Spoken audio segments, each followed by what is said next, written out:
ئەمانە تیمەکانی بەرگری شارستانی و پزیشکی دادن. ڕوفاتی قوربانیانی ژێر خانوە ڕووخاوەکانی ناوچەی مووسڵی کۆن کۆ دەکەنەوە. بەهۆی بارانبارینی چەند ڕۆژی ڕابردوو ڕوفاتی ژمارەی قوربانی لەژێر خاک و خۆڵی ئەو خانوانە بەدەرکەوتووە.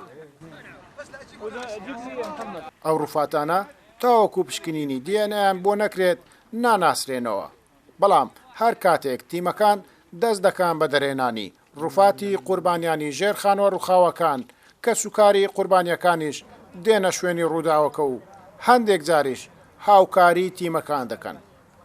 هاي صار 4 سنين لحد هالدقيقة ما حد 4 ساڵە کەس بەهانامان نەهاتووە، خەمێکیان لە ئێمە نەخواردووە. هەر من نیم، هەزاران کەسی تر چاوەڕێن ڕوفاتی قوربانیەکانیان بۆ دەربهێنن.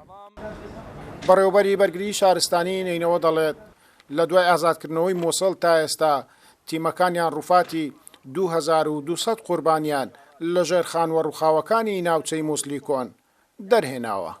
موقع تحديدا في منطقة الشهوان في المدينة القديمة. لە گەڕەکی شەهوانی ناوچەی مووسڵی کۆن دەستمان بە هەڵمەتێکی بەرفراوان کردووە بۆ دەرهێنانی ڕوفاتی ژێر خانوە ڕووخاوەکان. تیمەکانمان ڕۆژانە ڕوفاتی دەیان قوربانی دەردەهێنن. لە 3 ساڵی ڕابردوو تا ئێستا ڕوفاتی 2200 قوربانیمان دەرهێناوە. ئەم ڕوفاتانە نزیکەی 4 ساڵە لە ژێر خاک و خۆڵی ئەو خانوە ڕووخاوانەدا ماوە. ئێستا کە دەردەهێنرێن تاوەکو چەندین مانجی تر لە ناو ساردکەرەوەکانی پزیشکی دادی دەمێنن.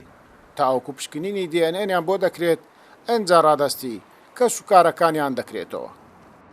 البقايا الهياكل العظمية متواجدة في المنطقة القديمة. هەڵمەتی دەرهێنانی ڕوفاتی قوربانیان بەردەوامی هەیە. ئەمڕۆ تیمەکانمان ڕوفاتی 23 قوربانیان لە ژێر خانوە ڕووخاوەکان دەرهێناوە. ڕوفاتەکان دوای تەواوبوونی پشکنینی DNA ڕادەستی کە سوکارەکانیان دەکرێتەوە.